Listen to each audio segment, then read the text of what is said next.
Periodically Productions presents Fairy Tales for Unwanted Children. Left Behind by Scott Thrower.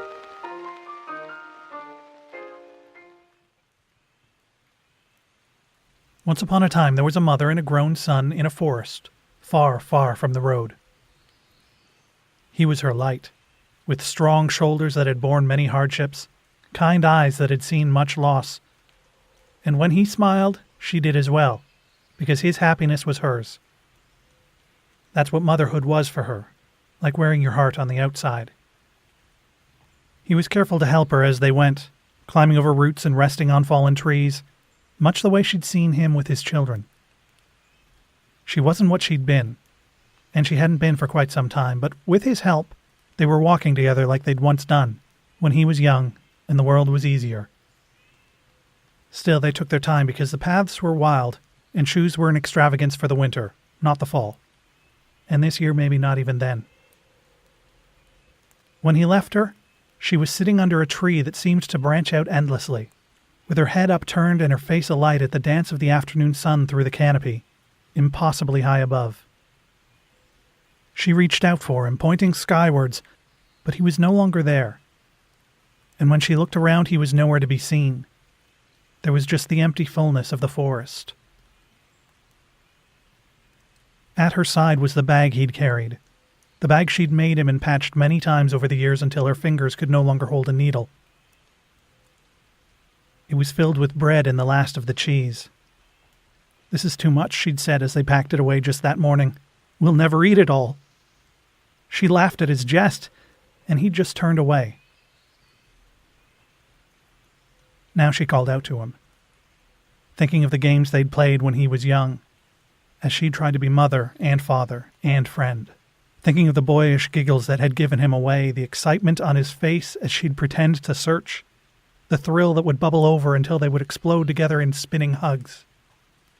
It had been so long since she'd heard him laugh. But that's what fatherhood was for him. Duty and toil. A firm hand on the tiller because in this life it was far, far too easy to sink.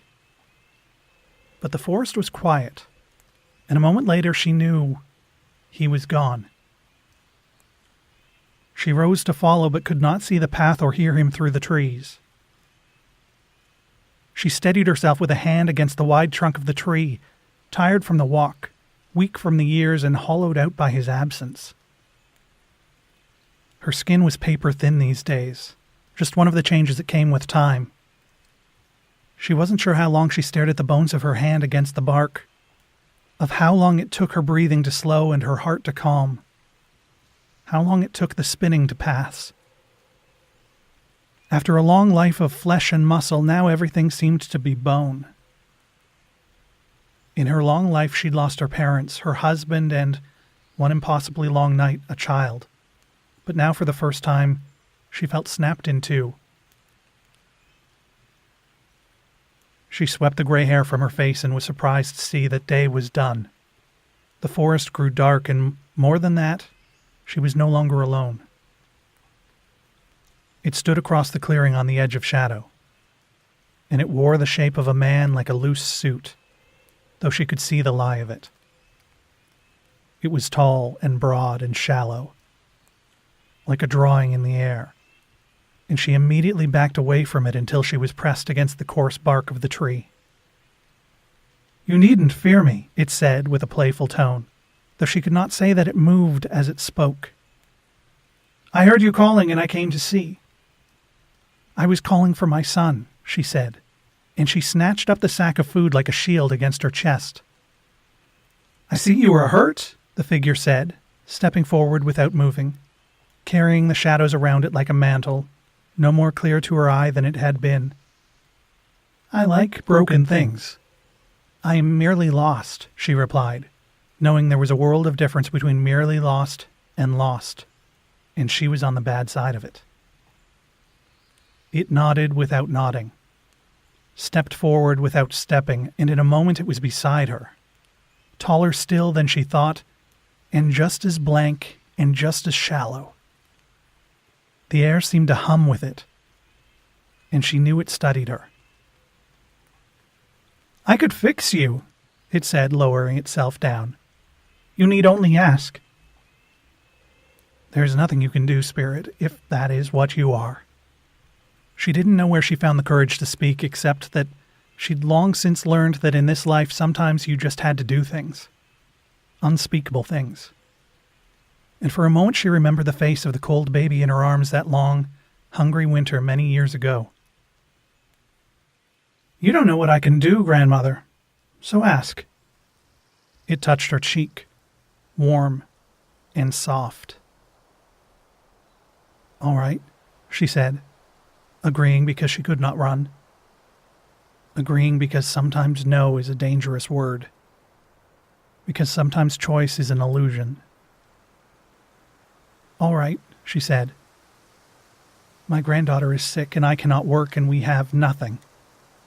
So I ask for money for my son and work that will keep his larder full. It cocked its head without doing so. How very selfish, it said. No, she replied. I ask it for my family, not myself. It leaned in to whisper. Selfishness can be fixed.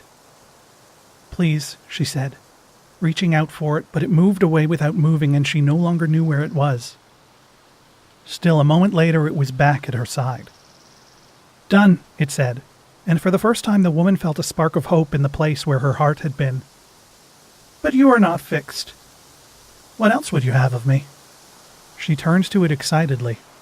My granddaughter is ill, and there is nothing we can do. Selfish again, it said, cocking its head without doing so. I ask for her and not for me, she replied with confusion. Do you? It asked.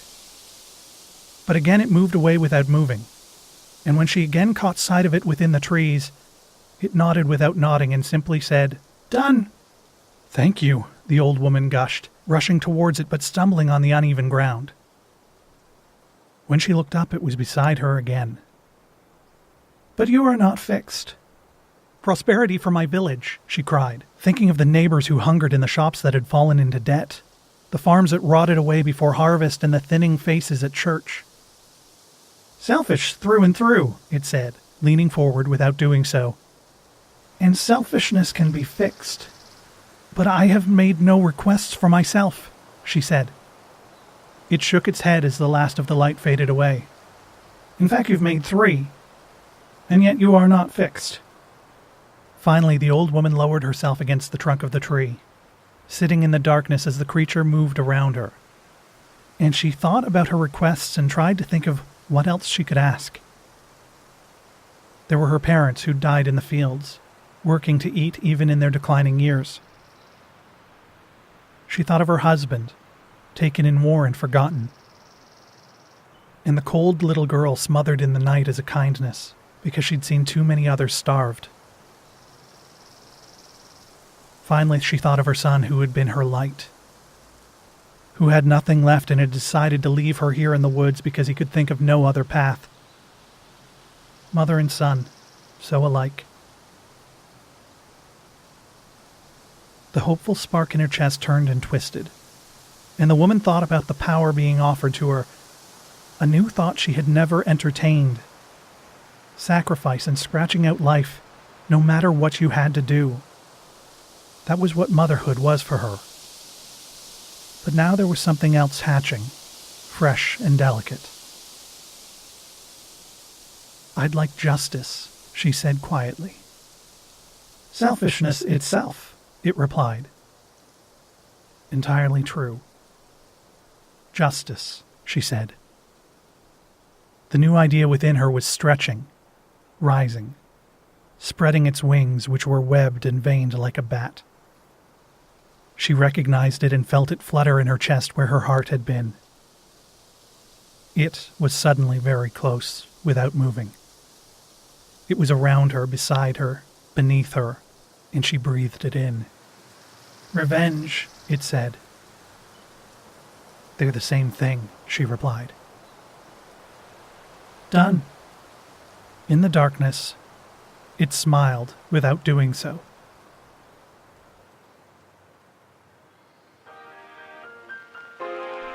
Did you find a moral for this week's story? Let us know on Twitter at periodicallypod, or join the Fairy Tales for Unwanted discussion group on Facebook. For more fairy tales for unwanted children, join us at unwantedchildren.ca.